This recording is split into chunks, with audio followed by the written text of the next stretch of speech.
मेरा जमात का जो सोच था वो ये था कि मार्च बहुत दूर है। अगर हम मार्च 23 का ऐलान करते हैं तो ऐसा है कि हम मार्च का ऐलान ही नहीं कर रहे हैं कि फिर रमज़ान आ जाएगा, मसले आ जाएंगे। और हमारे कारकुनों का डिमांड था, हमारा पब्लिक का डिमांड था कि आप अभी निकले, कल तो दूर है। तो इसलिए पीपल्स पार्टी का फैसला था कि हम 27 फरवरी पे निकलेंगे। जहाँ तक दूसरी जमातें हैं उनके हक है कि वो अपना स्ट्रैटेजी रखे, अपना प्रायोरिटीज़ रखे। अगर वो मेरे मौक़िफ़ मान रहे हैं, अगर वो अपने इस्तीफ़ा के मौक़िफ़ छोड़ रहे हैं, अगर वो मेरा जो स्ट्रैटेजी है अदम एतमाद का उस पर भी आ रहे हैं, तो फिर ऑब्वियसली मेरा ख्याल में ज़्यादा इम्कान है कि हम मिल के काम करें। तारीख की बदतरीन नालायकी से जितनी जल्दी निजात दिलाई जाए उतना पाकिस्तान के हक में अच्छा है, क्योंकि पाकिस्तान अब ये हुकूमत एक दिन के लिए भी अफोर्ड नहीं कर सकता। जो मैं इनके हालात देख रही हूँ, मुझे ये महीनों और हफ्तों की नहीं, चंद दिनों की बात नजर आ रही है। बिस्मिल्लाहिर्रहमानिर्रहीम, अस्सलाम वालेकुम। आप देख रहे हैं प्रोग्राम एक्सपर्ट्स। मैं हूँ दुआ जमील। आज के पैनल का हिस्सा हैं अयाज खान साहब, आमिर इलियास राना साहब, फैसल हुसैन साहब, ब्रिगेडियर रिटायर हारिस नवाज साहब और मोहम्मद इलियास साहब। नाज़रीन, पार्लियामेंट में नाकामी के बाद अपोजिशन जमातों ने सड़कों पर किस्मत आजमाने की तैयारी शुरू कर दी है। पीपल्स पार्टी आइंदा माह 27 फरवरी को गवर्नमेंट के खिलाफ लॉन्ग मार्च करने जा रही है। गुज़श्ता दिनों साबिक सदर आसिफ अली जरदारी और मौलाना फजलुर रहमान के दरमियान राब्ता हुआ था, मुश्तरका हिकमत अमली पर गौर किया गया। लेकिन आज बिलावल भुट्टो जरदारी ने पीडीएम को एक बड़ी पेशकश की है और कहा है कि अगर पीडीएम जमातें इस्तीफों के मौक़िफ़ से पीछे हट जाएं और तहरीक अदम एतमाद की मेरी हिकमत अमली पर अमल करें तो साथ चलने के लिए तैयार है। उन्होंने यकीन दहानी कराई कि मुझ पर एतमाद करें, जमहूरी तरीके से आपको गवर्नमेंट गिरा कर दिखाऊंगा। लीगी रहनुमा मरियम नवाज ने आज फिर गवर्नमेंट को आड़े हाथों लिया और साथ ही उन्होंने ये दावा किया है कि गवर्नमेंट हफ्तों या महीनों की नहीं, चंद दिनों की मेहमान है। हुकूमत को घर भेजने का तरीक़ाकार जल्द सामने आ जाएगा। ज़िमनी बजट की मंजूरी के बाद गवर्नमेंट के एतमाद में इजाफा हुआ। वफाकी वज़रा कहते हैं कि आर पार की बातें करने वाले पहले भी खौर हुए, अब भी खौर होंगे, लेकिन गवर्नमेंट अपनी मुद्दत पूरी करेगी। इसी मुनासबत से आज एक्सपर्ट्स के लिए पहला और बड़ा सवाल है। अयाज साहब, मैं आपसे आगाज़ कर रही हूँ। ज़ाहिर है जब भी पीडीएम की पहले जिस तरह से पीडीएम का आगाज़ हुआ तो उस वक्त लग रहा था कि पीडीएम में जान है, फिर पीपल्स पार्टी चली गई। अब जो बिलावल भुट्टो ऑफ़र कर रहे हैं और साथ वो ये भी कह रहे हैं कि इस्तीफ़ों से हट जाएँ तो मिलकर चल सकते हैं, आपको लगता है ये ऑफ़र काबिल कबूल होगी नून लीग के लिए? और अगर होती है तो पीडीएम में दोबारा जान पड़ सकती है? पीडीएम में तो मुझे जान पड़ती नज़र नहीं आ रही, सच्ची बात है। ज़ाहिर है सारे अपनी अपनी स्ट्रेटजी के तहत निकले हुए हैं। वो बिलावल अपनी स्ट्रेटजी है उनकी, मरियम साहबा ने आज फिर, मुझे दफ़ा इख्तलाफ हो जाता है। वो ज़ाहिर है वो कोई पॉलिटिकल ब्रेन अगर हो कोई आपकी वो तरबियत उस हवाले से हुई है तो आप मतलब फिर वो कह रही हैं कि जी अब मुझे महीनों और हफ्तों की बात नहीं लग रही, दिनों की बात लग रही है, हुकूमत जा रही है। आपको याद होगा जब इन्होंने स्टार्ट किया था आर या पार, उस वक्त भी मैं यही कह रहा था कि जब आप एक्सट्रीम पोजीशन ले लेते हैं इतना जल्दी तो लोगों को में उम्मीद एक पैदा हो जाती है, स्पेशली आपके वर्कर में, कि जी बस अब तो ये हुकूमत जा रही है, हमारी बारी आ रही है। वो जब फिर दिनों के बाद हफ्ते गुजर जाते हैं, महीने गुजर जाते हैं, तो फिर वो जान जो थोड़ी बहुत डली होती है वो भी निकल जाती है। तो मेरा ख्याल है इस तरह की बात बड़ी सोच समझ के करनी चाहिए। बिलावल अलबत्ता वो खेल रहे होते हैं बड़ा अच्छी तरह कि जी ठीक है चूँकि मेरे मौक़िफ़ पे आ रहे हैं। अब आप मुझे ये बताएं कि बाकी PMLN या JUI क्या पीपल्स पार्टी के पलड़े में अपना सारा वजन डाल के क्रेडिट पीपल्स पार्टी को दे देंगे? This is not possible. ये हुआ नहीं करता हमारे मुल्क में, क्योंकि हमने अपनी सियासत भी जिंदा रखनी होती है और ये तासुर हर पार्टी देना चाह रही होती है कि जी ये सब कुछ हमारी वजह से हो रहा है। अगर गवर्नमेंट ने जाना है, इसको निकालना है इस गवर्नमेंट को, तो क्रेडिट जाहिर है वो पार्टी लेगी ना जो सबसे आगे होगी जी। पीपल्स पार्टी अगर लीड कर जाती है और ये बाकी सारे पीछे आ जाते हैं तो इसका क्या मतलब है?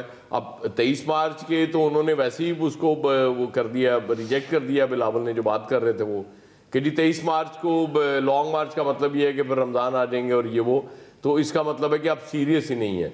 तो हम 27 फरवरी को सीरियस हैं। अच्छा, उनका 23 मार्च बहुत दूर लगा बिलावल साहब को और ख़ुद इन्होंने डेट देखें 27 फरवरी की दी हुई है। इसी से आपको अंदाज़ा हो जाना चाहिए। मुझे तो कोई ऐसा फार्मूला नज़र नहीं आ रहा, क्योंकि अभी जो खबरें चल रही हैं नवाज शरीफ साहब के हवाले से भी जी कि जी कोई क्यों लेगा इस अजाब को अपने गले में, क्यों डालेगा ये थोड़े अरसे के लिए। हाँ, फ्रेश इलेक्शंस अगर होते हैं तो ठीक है, फ्रेश इलेक्शंस कैसे होंगे? मतलब ये बिल्कुल उसी तरह ये फ्रेश इलेक्शन हो जाएंगे, आके कोई करा देगा, जैसे वो आजकल सदारती निज़ाम की बातें चल रही हैं कि जो सदारती निज़ाम आने वाला है और इमरान खान साहब को एक डिक्टेटर के तौर पे प्रेसिडेंट होना चाहिए। मुख्तलिफ चीज़ें सोशल मीडिया पे तो चलती रहती हैं। सोशल मीडिया वैसे बहुत दिलचस्प है, ये हमारे बहुत से यूट्यूबर्स मैं देख रहा होता हूँ, एक दिन हुकूमत जारी होती है उनके प्रोग्राम में और अगले दिन वो वापस आ रही होती है और स्ट्रांग हो रही होती है। समटाइम्स ये होता है कि एक दिन में 3-4 दफा कभी हुकूमत चली जाती है, कभी घंटे बाद वापस आ जाती है और 1 घंटे बाद इतनी स्ट्रांग हो जाती है कि अब इसको हिला कोई नहीं सकता। तो ये सारी पॉलिटिकल गिमिक्स हैं, अपनी अपनी सियासत कर रही हैं सारी पॉलिटिकल पार्टीज।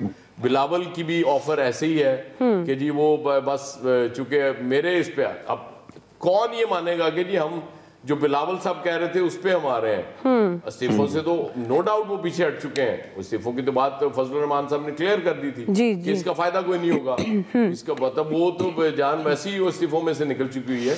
लेकिन इसके बावजूद आई डाउट कि बिलावल के पीछे बाकी पॉलिटिकल पार्टीज आएंगी, इसलिए सबको अपना अपना ही करना है और ये जो 1.5 साल रह गया, 1.25 साल ये निकालना है इसी तरह, तो इसी तनख्वाह पे काम करते रहेंगे सारे, टेंशन वाली कोई बात नहीं। जी ब्रिगेडियर साहब, आपको वैसे आप तो खासे पहले भी आप यही कहते थे आपको पीडीएम से किसी किस्म की कोई उम्मीद नहीं है, लेकिन अब आप क्या सोचते हैं बिलावल की ऑफर को लेकर कि पीडीएम दोबारा एक्टिव हो सकती है? और वैसे भी एक और भी ज़िमनी सा सवाल है, अक्सर एक्सपर्ट्स यही कहते हैं कि अब तो अपोजिशन भी नहीं चाहेगी कि गवर्नमेंट जाए, तो फिर ये जो मरीम नवाज साहिबा भी बातें कर रही हैं कि मिनटों का काम है, बिलावल भी कह रहे हैं कि घर भेज देंगे, फिर क्या ये महज सियासी बयानबाजी है?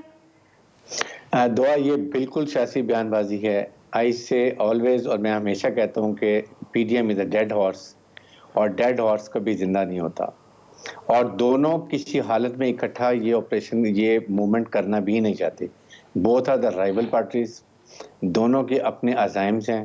Peoples Party need more time, even PML need more time. और जो आपने अभी बात की, definitely 100% nobody want to take baggage, carry the baggage of PTI. वो क्यों 1-1.5 साल के लिए अपने सर में मुसीबत डालेंगे? और जो कुछ वो पीटीआई के खिलाफ कहते हैं, लोग इनके खिलाफ कहना शुरू कर देंगे, because they have no solution. या तो वो ये कहें कि हम 1 साल में हमारे पास ये 3 सोल्यूशन हैं, हम महंगाई ऐसे कम करेंगे, हम पेट्रोल ऐसे कम करेंगे, हम सर्कुलर डेट को कंट्रोल करेंगे, इकोनॉमी को रिवाइव करेंगे, डॉलर को नीचे लेके आएंगे, फिस्कल डेफिसिट को ठीक करेंगे। कुछ भी नहीं कर सकते। तो then would they like to carry the baggage, या वो नए इलेक्शन में जाके नए मैंडेट के साथ, नए मैनिफेस्टो के साथ आएंगे और वो आगे चलेंगे? तो इसलिए इसको तो आप भूल जाएं। सेकंड, बिल्कुल अयाज साहब की बात ठीक है कि अगर इस वक्त पीपल्स पार्टी पीटीआई पीएमएलएन की बात मान जाती है इस्तीफों की, तो then who will lead? Would they? Punjab में इतनी बड़ी पीएमएलएन है, वो पीपल्स पार्टी के पीछे चल पड़ेगी। और फिर वो, आई वुड से कि Bilawal Bhutto is playing very good cards. वो इनको हर मौके पे एम्बैरेस करता है, वो इनको हर मौके पे पीछे छोड़ता है। और अब उनकी जो एम उनका बड़ा क्लियर है कि 1.5 साल go to Punjab, establish, have understanding with PMLQ, have understanding with JUI, और कहीं ना कहीं 10-15 सीटें निकालो, सदर्न पंजाब लो, और बाकी सूबों में जाके अपना वोट बैंक बढ़ा के come in a strong position and try to become another one more national party like PTI, क्योंकि इस वक्त PMLN सिर्फ पंजाब की पार्टी रह गई है। ये उनको बहुत बड़ा धचका है। इसके लिए they have to do something। और फिर उनकी जो आपस में डिवाइड है वो अभी तक है। 4 मिनट प्राइम मिनिस्टर के लिए तैयार बैठे हैं, 2 पहले से ही आउट हैं, नवाज शरीफ और मरियम नवाज। पीएमएलएन किसी हालत में नवाज शरीफ नहीं चाहते कि शहबाज शरीफ बने, तो 3 आउट हो गए। अब ज्यादा पावर स्ट्रगल करवा दी उन्होंने आपस में, अपने ही 4-5 कैंडिडेट वो आपस में एक दूसरे के खिलाफ लड़ेंगे, जिसकी वजह से पार्टी को और नुकसान होगा।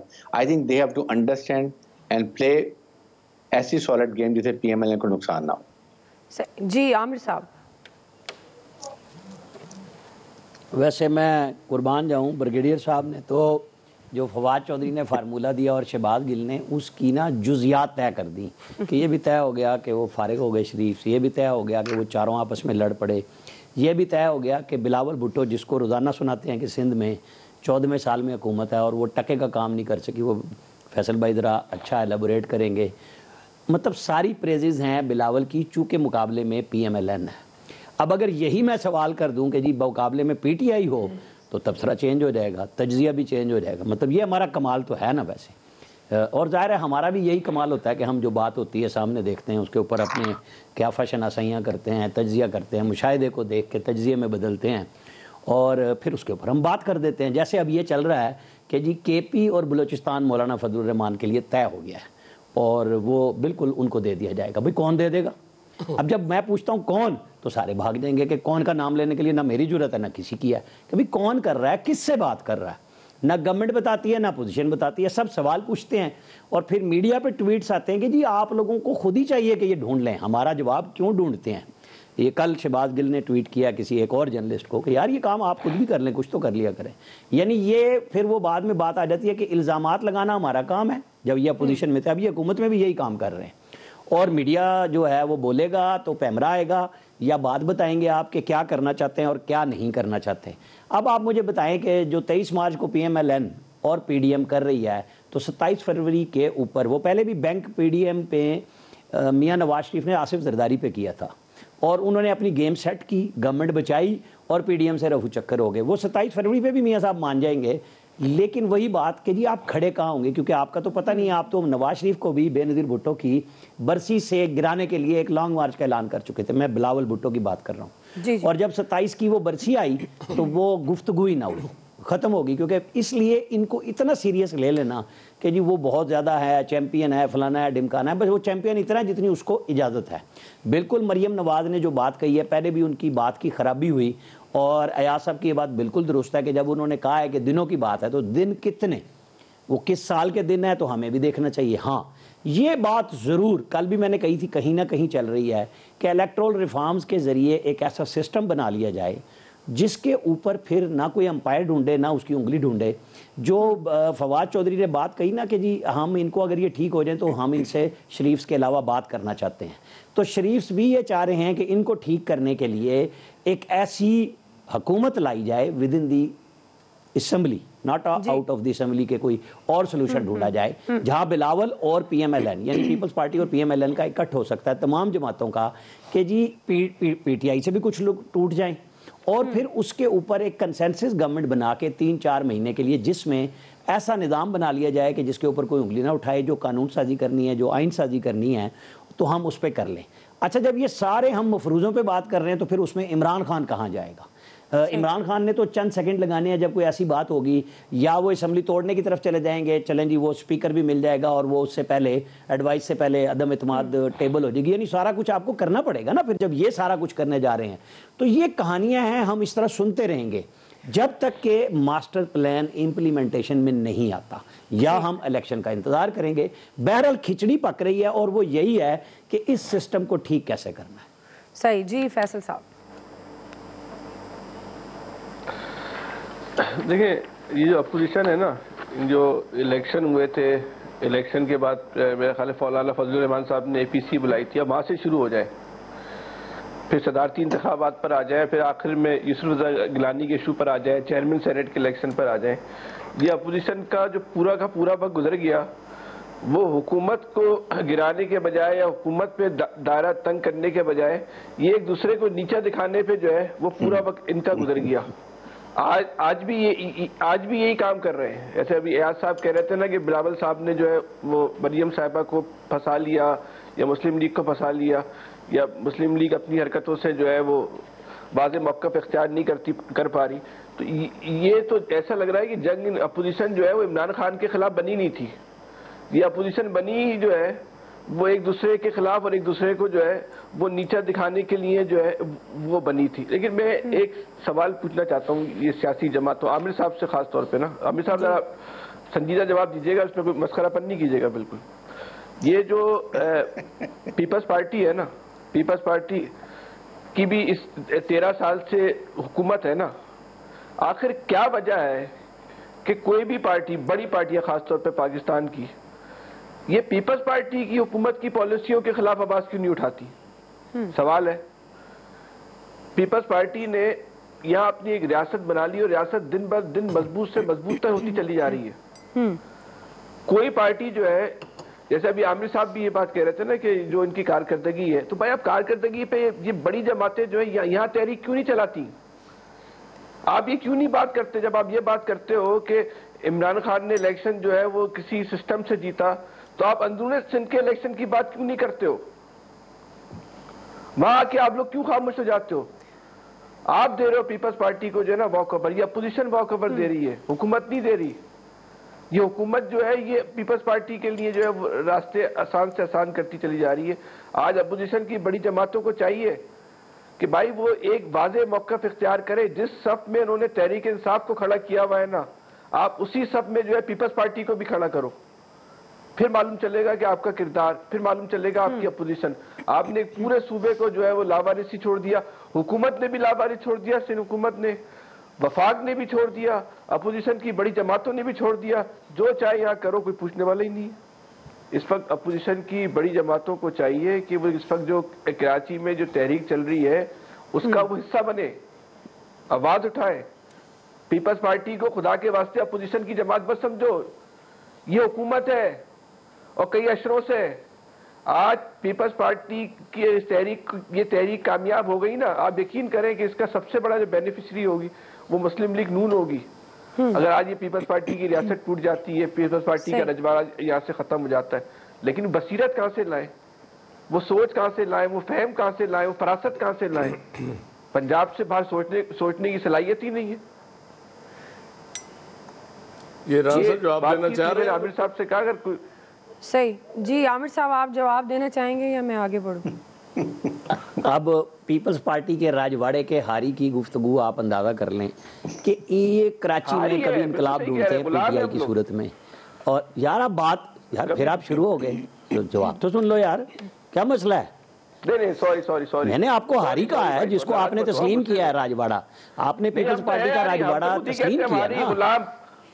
हाँ तो मैं तभी तो वहीं से बात कर रहा हूँ। देखिए जो गुलामान, आप जवाब देने दें, हारियों की जहनियत ये हारियों की जो जहनियत होती है ना, वो इस हद तक की होती है कि बस हर एक पे तनकीद दिल में बैठ के कर लो। अरे भाई तहरीक को आगे क़यादत करो, जाके जमात इस्लामी वालों के सामने बैठ जाओ, ट्वीट पे ना खेलो। ट्वीट पे इमरान खान भी खेल रहा है, पूरी फेडरल गवर्नमेंट खेल रही है, काम पे तो नहीं कर रही ना। वो अगला सवाल आ रहा है कि किस तरीके से जानदार काम हो रहा है पूरे पाकिस्तान में इस वक्त, आपको और हमें तो समझ ही नहीं आ रहा। और पीपल्स पार्टी ने जो कुछ किया है, अपनी बात आपने कहा है कि पीपल्स पार्टी, आपको मुस्लिम लीग नून का जवाब चाहिए, मुस्लिम लीग के लीडर से पूछिएगा भाई, अपनी तकलीफ ना बार बार जाहिर करें। मैंने वही बात पहले अपनी जब बात हुई थी, मैंने ब्रिगेडियर साहब से यही कहा था कि आप लोगों का मसला पीटीआई और पीपल्स पार्टी नहीं है, आप लोग ढूंढते हैं तफरीक पीपल्स पार्टी और नून लीग में। भाई नून तो किसी हुकूमत में नहीं है। अब मैं इस तकलीफ का अजाला नहीं कर सकता भाई, मैं क्या करूं कि पीपल्स पार्टी को सिंध के लोगों ने वोट दिए हैं। जैसे आप ये तस्लीम करने के लिए तैयार हैं कि पीटीआई को लोगों ने वोट दिए हैं, और जब वो लोगों ने वोट दिए हैं, जिसके ऊपर मैंने कल भी बात की थी, जो पीपल्स पार्टी मरकज में तस्लीम नहीं करती कि पीटीआई का हक है कि वो अपनी मर्जी से मुताबिक कानून साजी करे, वो वहां पे नहीं करते। यहाँ पे आप लोगों को तकलीफ क्या है? या तो आप जमहूरियत पसंद हो जाएं, या आप अजियत पसंद जहनी तौर पर हैं, और जहन जब अजियत पसंद हो जाए तो उसको कोई बात समझ नहीं आती। चले जब दूसरा फैसल तनकीद क्यों नहीं करते, मेरी बात सुने ना, तनकीद क्यों नहीं करते, मुखालफत क्यों नहीं करते? इस वक्त मुश्तरका दुश्मन एक है, वो सामने खड़ा है कि उसको हमने हिट करना है। अगर वो पीपल्स पार्टी पे शुरू हो जाएंगे तो वो डिवाइड हो जाएगी। लोगों की ओपिनियन सिर्फ एक बनानी है कि सबसे बड़ा मुजरिम इस कौम का इमरान खान है। पीपल्स पार्टी इस वक्त दूधो नहाई फूदो पली, आप बेफिक्र रहे हैं आपसे। सही इलियास साहब, हमारा ये कहना है कि ये इमरान खान, इस मुहावरे का मतलब भी समझ लीजिएगा अयाज खान साहब से, इस मुहावरे का मतलब भी समझ लेना, वरना कोई कल और तर्जमा न कर देना। चलें, इस वक्त तमाम जो अपोजिशन की जमातें हैं उनकी एक ही कोशिश है कि वो गवर्नमेंट को गिराना नहीं है, बल्कि गवर्नमेंट की जो गलतियां हैं उनको बावर कराना, आवाम को बताना है कि ये जो गवर्नमेंट की जो नाअहली है और जो ख़ासतौर पर महंगाई है और दूसरे जो मसले हैं उनके बारे में करना है। और ये सारे इस वक्त बिलावल भुट्टो ने बहुत अच्छा एक अपना कार्ड खेला है। वो ये चाह रहे हैं कि 23 मार्च की बजाय जो दूसरी पीडीएम की जमातें वो इनके साथ आ जाएं, एक पेज पर आ जाएं, और 27 फरवरी को जो है वो उसको मार्च किया जाए। लिहाजा देखते हैं अब बिलावल कामयाब होते हैं कि नहीं इस पर, कि उनको साथ अपने मिलाते कि नहीं, क्योंकि बिलावल भुट्टो के आजकल बड़े यानी कि मियाँ शहबाज शरीफ के साथ भी बड़े आपस में ताल्लुकात हैं। फिर जरदारी साहब ने मौलाना फजल रहमान साहब से भी बातचीत की, और इस सूरत हाल को ये है कि ये पीटीआई ने अपनी एक शनाख्त बनाई है कि जी वो अलहदा रह के अपोजिशन कर रही है, और जो PDM की जमातें हैं वो मुश्तरका तौर पर जो कुछ नहीं कर सकी उनको साथ लेके चलना चाह रहे हैं। और वो आज देखिए उन्होंने वाज़ह तौर पर कहा कि जी मेरा जो मौक़िफ़ पर आ रहे हैं तो अब मेरे मौक़िफ़ पर आ जाएं ये सारे लोग, तो फिर ये 27 को करें, रमज़ान आ रहा है तो फिर कारकुनों को बताना चाहते हैं कि ये पीपल्स पार्टी एक बड़ी है, यानी कि पॉपुलैरिटी हासिल करने के लिए उनका पंजाब में भी, सिंध में तो हैं, पंजाब में और दूसरे सूबों में भी, KP में भी आएँ और इस तरह मिलकर साथ चलें ताकि वो आइंदा इलेक्शन में बेहतर अंदाज में जो पीपल्स पार्टी है वो परफॉर्म कर सके। तो ये जो इस वक्त करना चाह रहे हैं कि ताकि फरवरी के महीने में जो 27 फरवरी को ऐलान किया लॉन्ग मार्च का, तो तमाम जमातें साथ आ जाएं। तो इसमें बिलावल देखें अब कितना हद तक कामयाब होते हैं। अगले 2 मरहलों में इनको तमाम सियासी जमातों को साथ में मिलाते हैं। एक छोटा सा जुमला कहना है मैंने बस। जी आमिर साहब, तो ये सबको मिला के देखिए। मैं कह रहा हूँ कि वो फैसल साहब जैसे जो हारी है ना सिंध के, वो मार्च में चूँकि वहाँ पे फसल जल्दी कट जाती है तो वो फरवरी में बिलावल साहब निकालना चाहते हैं, क्योंकि उनके साथ कराची के जलसे में भी वही होते हैं और कहीं पे भी जाएंगे वही निकलेंगे ट्रैक्टर और ट्रकों में बिठा के। ज़ाहिर है उन्होंने कराची से लेके आना है, इधर लाहौर पंजाब से तो इतने ज़्यादा बंदे नहीं निकलेंगे, ज़्यादा कराची से साथ लेके अपने मार्च करते हुए चलेंगे। इसलिए उन्होंने ऊपर से लेकर टॉप से टेल पर लेके आना है, तो उधर से बंदे ज़ाहिर है लेके आएंगे, चाहे ट्रेनों में लें चाहे बाय रोड आए। पॉइंट ऑफ व्यू आ गया, ज़ाहिर है ये आने वाले दिन मज़ीद वाज़ेह होगा कि आया PDM में जान पड़ती है या नहीं, या PDM की दीगर जमातें बिलावल भुट्टो की ऑफ़र को कबूल करते हैं या नहीं। एक्सपर्ट्स की राय आप जान चुके हैं। ब्रेक ले लेते हैं, ब्रेक से वापस आएंगे। हमारा दूसरा सवाल है, नंबर 1 वज़ीर आला उस्मान बुज़दार, क्या उस्मान बुज़दार वाकई वसीम अकरम प्लस है? राय लेते हैं ब्रेक के बाद। नाज़रीन, वज़ीर आला पंजाब उस्मान बुज़दार वाकई छुपे रुस्तम निकले हैं। उन्होंने 3 साला कारकर्दगी के एतबार से तमाम वज़राए आला को पीछे छोड़ दिया है। Institute of public opinion and research की एक सर्वे रिपोर्ट आई है जिसमें सूबों में सरकारी दफातर की खिदमात, तालीमी सहूलियात, सेहत की सहूलियात, तरक्याती कामों और वज़राए आला की 3 साला कारकर्दगी से मुतल्लिक 5 सवाल पूछे गए। सर्वे रिपोर्ट के मुताबिक पंजाब के अवाम ने तमाम शोबों में उस्मान बुज़दार की कारकर्दगी पर इत्मीनान का इजहार करते हुए उन्हें नंबर 1 वज़ीर आला करार दिया है। खैबर पख्तूनख्वा के वज़ीर आला महमूद खान दूसरे नंबर पर हैं, जबकि सिंध के वज़ीर आला मुराद अली शाह तीसरे नंबर पर हैं। बलूचिस्तान के वज़ीर आला अब्दुल क़ुद्दूस बज़िंजो का चौथा नंबर है। वज़ीर आला पंजाब की कारकर्दगी पर आज तो प्राइम मिनिस्टर का ये बयान दोहराना वाकई बनता है कि वज़ीर आला पंजाब उस्मान बुज़दार ने जो काम किए हैं वो आज तक किसी ने नहीं किए, लेकिन वो अपने कामों की तशहीर नहीं करते।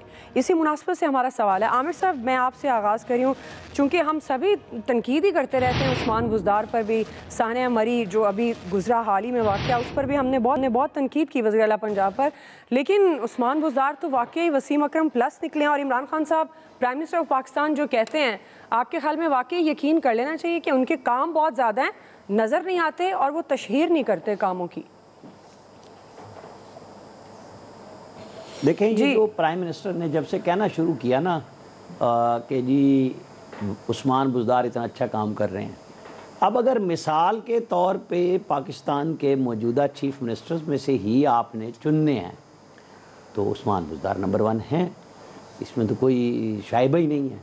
अगर इसमें क्वेश्चन होता कि जी पिछले वज़राए आला के मुकाबले में मौजूदा वज़राए आला की कारकर्दगी कैसी है, तो ज़ाहिर है उस जो परवेज़ खटक को कल प्राइम मिनिस्टर ने प्रेज़ पेश किए उनकी जो पार्लिमानी तकरीर के बाद अपनी तबीयत से हट के, तो नंबर 1 फिर वहाँ से वो निकलता महमूद की बजाय, और यहाँ से शहबाज शरीफ ने तो रहना ही नंबर 1 था। तो चूँकि सर्वे हुआ है और बड़ा शानदार क्वेश्चन है कि वज़राए आला की कारकर्दगी, तो ये कोई शक ही नहीं है इसमें कौन सी गलत बात है कि पंजाब जब भी थोड़ा बहुत डिलीवर करता है तो पाकिस्तान के ऊपर ज़ाहिर है 50% से ज़्यादा है, तो वो डिलीवरेंस अच्छी बन जाती है। तो वो यूरिया खाद सबको लाइनों में लग के मिल रही है, मेरिट पे मिल रही है, उकाड़ा में मार पड़ी है, मेरिट पे पड़ी है, भाई लाइन क्यों तोड़ रहे हो? खाद मिलेगी तो मिल जाएगी, ख़त्म होगी तो हो जाएगी, क्योंकि वो तो जा रही है अफ़गानिस्तान। लोगों ने होर्डिंग कर ली है, होर्डिंग के ऊपर ये छापे मारते हैं, कभी कुछ नहीं निकलता। चीनी सबसे ज़्यादा पंजाब में होर्डिंग की जब कभी छापे मरे तो निकले इन्हीं के पास से। अब मवाजना है कि जनाब चीफ मिनिस्टर, ज़ाहिर है कि नीचे से नंबर 1 इत्तफाक से सिंध इसलिए नहीं आता कि साथ बलोचिस्तान लगा हुआ है, क्योंकि वहाँ तो कुछ होना ही नहीं है, वहाँ की जिम्मेदारियाँ ही कुछ और हैं। वो बेचारे क्या करेंगे वहाँ, तो आपस में ही वो म्यूज़िकल चेयर खेलते हैं, हो चुकी है। तो उस्मान बुज़दार इज़ नंबर 1। और ये छुपे रुस्तम नहीं है, ये अंधों में काने राजे वाली मिसाल होती है कि जब आप ढूंढ ही उनमें से रहे हैं तो मुकाबला और तवाजुन आप किस चीज़ का बनाएंगे? क्योंकि कारकर्दगी वहाँ क्या है? जिस चीफ मिनिस्टर को, परवेज़ खटक को प्राइम मिनिस्टर ने कल याद किया पेशावर में जाके, या तो ये होता ना जी परवेज़ खटक को महमूद खान पीछे छोड़ गए, फिर ये सर्वे की बात कुछ और होती। लिहाजा ये बिल्कुल मैनेजमेंट के साथ है, बेहतरीन है और 100% नंबर उस्मान बुज़दार के। सही जी। फैसल साहब, आप वैसे हर वक्त खफा रहते हैं पीपल्स पार्टी से, तीसरी पोजीशन भी बहुत बड़ी पोजीशन होती है, ज़ाहिर है लोगों ने उनको कहा है कि वो बेहतरीन वज़ीर आला हैं, तो वज़ीर आला सिंध तीसरी पोजीशन पे हैं। आप उस्मान बुज़दार की कारकर्दगी को देखते हुए साथ ही वज़ीर आला सिंध की कारकर्दगी को किस तरह से देख रहे हैं? देखिए, जिस तरह इस वक्त मुल्क में हुकूमतें हैं ना, तो हो सकता है कि उस्मान बुज़दार जो है वो नंबर 1 पोजीशन पर हों। हम लोगों ने या मीडिया ने जो है ना वो ज़रूरत से ज़्यादा जो है ना वो उस्मान बुज़दार को जो है वो बदनाम भी किया है। अच्छा। उस्मान बुज़दार की सबसे बड़ी कमज़ोरी क्या है? उनके पास कोई अच्छा फोटोग्राफर नहीं है। अच्छा। कि वो रोज़ाना उनकी 2-4 तस्वीरें खींचती ब्रांडेड सूट में, उनको जैसे और वज़ीर आला के पास और सियासी जमातों के बाद इमरान खान के बड़े अच्छे फोटोग्राफर है, अगर उनके पास भी कोई अच्छा फोटोग्राफर होता तो शायद वो उनके नहीं होता। उस्मान बुज़दार इससे आगे ना जाना फोटोग्राफर पे, इतना उनको बदनाम किया गया, इतना ज़्यादा उनको इस्तेमाल किया गया कि वो तो अब पूरे मुल्क में नाइली का इस्तारा बन गया। हमसे पूछे कितने अशरों से उस्मान बुज़दारों को बर्दाश्त कर रहे हैं? हमें तो उस्मान बुज़दार ही नहीं लगता, तो हमें तो कोई इतनी टेंशन नहीं है कि उस्मान बुज़दारी। तो आप लोगों के लिए बड़ी प्रॉब्लम हुई है कि एक ऐसे, इसमें कोई शक नहीं कि शहबाज शरीफ के दौर में जो है काफ़ी तरक्याती कामों की रफ्तार थी, जो मौजूदा सूरत हाल में तो हो सकता है उस्मान बुज़दार ये नंबर 1 हो। तो हमारे लिए तो सारे, आपको पता है सिंध में कितने उस्मान बुज़दार है, जगह जगह उस्मान बुज़दार है, इसलिए आपको ऐसे उस्मान बुज़दार है कि आप हमारे तो समझ लें कि हर डिपार्टमेंट उस्मान बुज़दारों से भरा हुआ है, तो हमें तो कोई टेंशन ही नहीं है। आप लोगों का इशू है और तशवीशनाक इशू हो सकता है वो, लेकिन हमें कोई इतनी बात की कोई परेशानी नहीं है। अभी एक मैं आपको मिसाल दे दूं कि एक पुलिस मुकाबला हुआ है, ये बंदा मारा जिसने दो दिन के दूल्हा को जो है ना वो कत्ल कर दिया था मोबाइल छीनने पे जी। 20 दफा सरकारी मुलाजमत से निकाला गया है। खुदा की पनाह, तसव्वुर करें किस इल्जाम में? चोरी के इल्जाम में, डकैती के इल्जाम में, नाजायज असला रखने के इल्जाम में, सॉरी मुलाजमत से नहीं निकाला गया, 2 या 3 दफा निकाला गया, 20 दफा गिरफ्तार हो चुका है मंशियात फरोशी के इल्जाम में, और अभी भी ऑन ड्यूटी था वो। ये सिंध की हुकूमत है, तो काहे के उस्मान बुज़दारों को हम रोए? हमारे पास तो उस्मान बुज़दार है। एक आदमी वो आज भी ड्यूटी था, मोबाइल छीनते हुए लोगों को कत्ल कर रहा था। अभी पुलिस मुकाबले में नहीं मारा जाता, गिरफ्तार हो जाता तो उसका 21वीं दफा हो जाता, फिर वो आके यही काम कर रहा होता।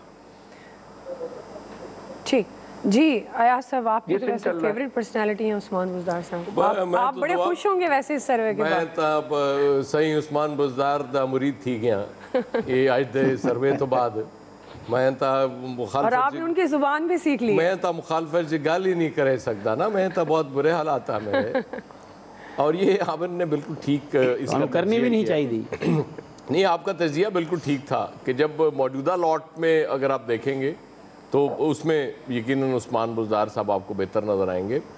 बेसिकली शहबाज शरीफ साहब से मुकाबला ज़ाहिर है जब लोग करते हैं तो फिर वो लगता है कि बिल्कुल ही एक फारिग आदमी है।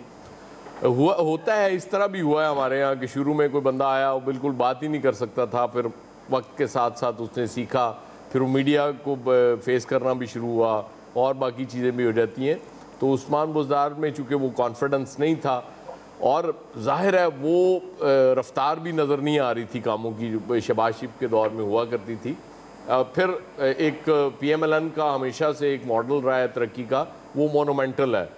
ऐसी चीज़ें जो नज़र आएँ, मतलब वो बहुत सी चीज़ें परवेज़ इलाही साहब के दौर में ऐसी थी जो इस सूबे के लिए बहुत अच्छी थी, जैसे वो पेट्रोलिंग पुलिस होती थी बॉर्डर्स पे पंजाब के, वो शहबाज शरीफ साहब ने आके ख़त्म कर दी क्योंकि उनको बेकार लगती हैं। 112 का पूरा बेड़ा गर्क करने की उन्होंने कोशिश की, उसके फंड्स बंद कर दिए, इसके बावजूद वो सरवाइव कर गई। उसकी वजह ये कि अगर इंटरनेशनल लेवल की कोई आप चीज़ उस दौर में पेश कर सकते थे कि जो अमेरिका और यूरोप में भी इक्वली गुड है, वो 1122 थी। और आज भी उसकी परफॉर्मेंस आप देख लें। तो शहबाज शरीफ साहब चूँकि वो अब अंडरग्राउंड उन्होंने वो क्यों नहीं वो उस पर राज़ी हुए थे, वो जो मेट्रो ट्रेन का वो मंसूबा था कि भाई वो नज़र नहीं आएगी, तो चीज़ जो ऊपर नज़र आ रही होती है उस पर लोग वोट देते हैं। ये साइकी है शहबाज शरीफ साहब और नवाज शरीफ साहब की। इसीलिए आप देखें ना, वो पुल बनाएंगे, सड़कें बनाएंगे, अंडरपासिस बनाएंगे, बहुत से काम इससे हटके भी करने वाले होते हैं। हम तो चूँकि कौम ही इस तरह के, हम कहते हैं जी वो खाता है तो लगाता भी है, हमारे लिए वो काफ़ी होता है। हमें इस चीज़ से फ़र्क नहीं पड़ता कि वो बुनियादी ज़रूरियात हमें मिले ना मिले, हमें ये देख के खुशी हो जाती है कि वाह जी वाह, देखें जी ये ट्रेन चल पड़ी है, ये बस चल रही है, ये अंडरपासिस बन गए हैं, हम बहुत खुश हो जाते हैं। लेकिन स्टिल उस्मान बुज़दार को वसीम अकरम प्लस तो मैं नहीं कह सकता, क्योंकि ये ज़ाहिर एक सर्वे ऐसा हुआ। अभी मेरी एक सरकारी अफसर की कॉल आई हुई थी, वो तारीफ़ कर रहे थे। मैंने कहा यार ये सर्वे कहाँ से करा लिया आप लोगों ने?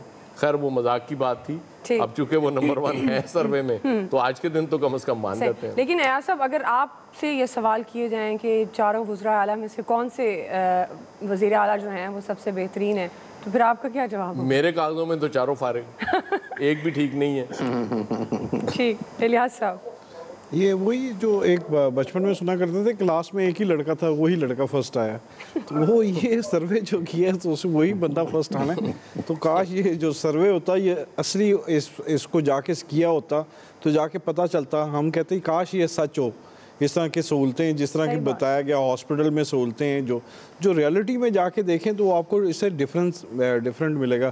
क्योंकि आवाम जो जाके कहेंगे, जो इस तरह देख लें, जितने भी स्कैंडल आए, चीनी का आया, आटे का आया, इसमें जो गैस का जो भी देखें इसमें आया, लेकिन फिर भी पंजाब एक बड़ा सूबा है, इसमें जो डिलीवरी अगर होती है तो उसके रिजल्ट्स बेहतर आते हैं। 51% लोग इधर हैं, लेकिन जो काम अगर किया जाए वो नीचे तो जाते जाते टाइम लगता है ना, टाइम लगता है। तो जाहिर है जो पहले प्रोजेक्ट्स थे उसमें पंजाब में, उसमें जो एक सिस्टम बना हुआ था, तो उसमें जो काम देख लें, हेल्थ में अगर जो काम किया, तो थोड़ा भी काम करेंगे तो आपको पता चलेगा, लोगों को रिजल्ट्स वगैरह इसमें मिलेंगे।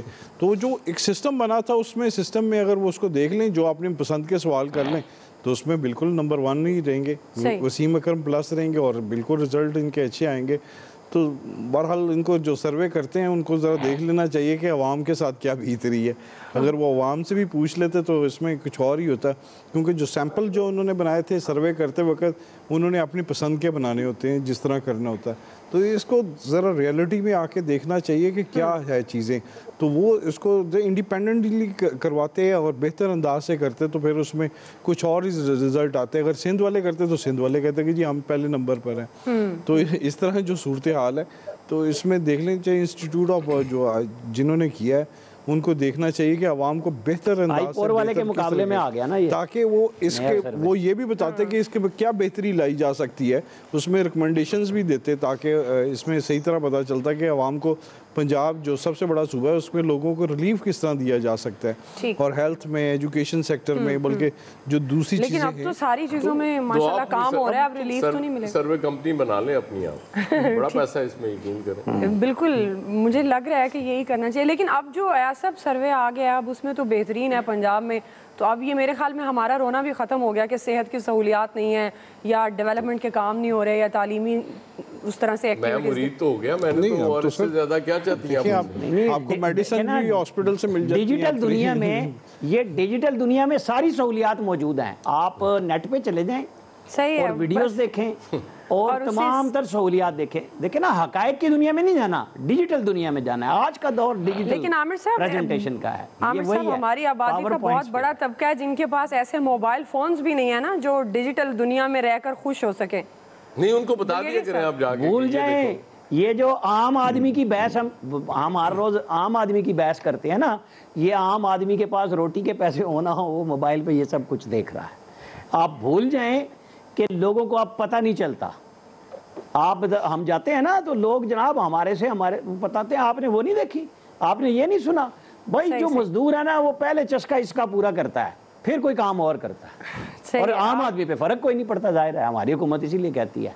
सही है जी। ब्रिगेडियर साहब देखें, जो अब मैं पंजाब में अगर सीएम को कंपैरिजन करूंगा तो मैंने ये देखना है कि एज ए लेट्स से अगर प्राइम मिनिस्टर पाकिस्तान उसको लगाते हैं तो वो क्या उसे अचीव करना चाहते हैं, क्या रिजल्ट लेना चाहते हैं, क्या उन्होंने कितनी पीटीए की प्रोजेक्शन पार्टी की अपनी पंजाब गवर्नमेंट की नहीं कर सके।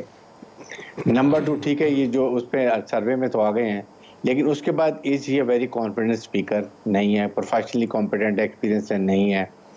बाई इलेक्शन में पार्टी को कितना फ़ायदा पहुंचाया, पार्टी को कितना स्ट्रांग पहुंचाया, नहीं कर सके। उन्होंने पीटीए को कितना स्ट्रांग पंजाब में किया ताकि अंदर इलेक्शन के लिए आपका टारगेट, तो फिर जो पॉलिटिशियन तो अगले इलेक्शन को भी देखता है ना, उसके लिए कितना स्ट्रांग किया वो नहीं कर सके। तो ये चीज़ों को हमें पहले देखना चाहिए कि इस पर उन्होंने क्या किया। फिर prime minister Pakistan every second he has to come to Lahore, और लाहौर में आके वो वहाँ पर कुर्सी पे बैठते हैं और सडन डिसीजन लेते हैं ताकि पंजाब की जो पीटीए गवर्नमेंट वो स्ट्रांग हो। वो वहाँ पर हुआ। अगर इन चीज़ों को देखें तो देन आई रेट के ही हैज़ नॉट डिलीवर्ड।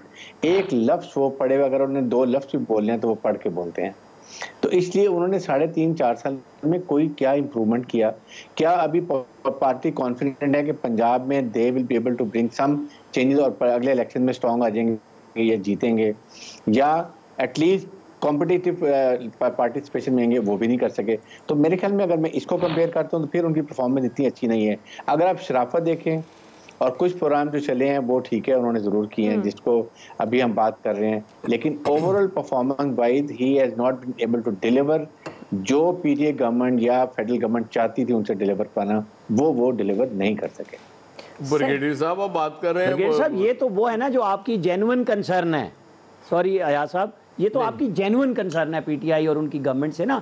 उन्होंने सवाल तो चीफ मिनिस्टर्स का कंपैरिजन का किया ना, वरना तो ये बातें हो सकती थी। चीफ मिनिस्टर तो क्योंकि ये तो आप इमरान खान साहब की चार्जशीट पढ़ रहे हैं, क्योंकि चीफ मिनिस्टर तो उनके हैं। अगर लेकिन इमरान खान साहब इस चार्जशीट के बावजूद भी कहते हैं, आपने जो बात की है ना कि बेचारे लिख के पढ़ते हैं। आज आपने मेरे दोस्त नरेंद्र मोदी की हालत नहीं देखी जब टेलीप्रॉम्प्टर बंद हुआ है। उस बेचारे को एक लफ्ज समझ नहीं आ रही थी आगे बड़े ऊपर से वो अंग्रेजी बोलता जा रहा था, वो जब बैठा हुआ था। अगर ऑनेस्टली मैं इस लिहाज से कहता सर टेलीप्रॉम्प्टर छेड़ है लोगों की, कमाल चेंज हो गया, जाम कमाल जो चेंज हो गए ना, he would have been better. अगर वो आज मौजूद होते तो उनकी परफॉर्मेंस इन सबसे बेहतर होती। वो उनकी भी प्रोजेक्शन काम थी, बहुत अच्छा उन्होंने काम किया था। ठीक है जी, अभी ब्रेक ले लेते हैं, वापस आएंगे। तीसरा सवाल हमारा है, कोरोना फिर बेकाबू, आजमूदा हिकमत अमली कारगर क्यों साबित नहीं हो रही? राय लेते हैं ब्रेक के बाद।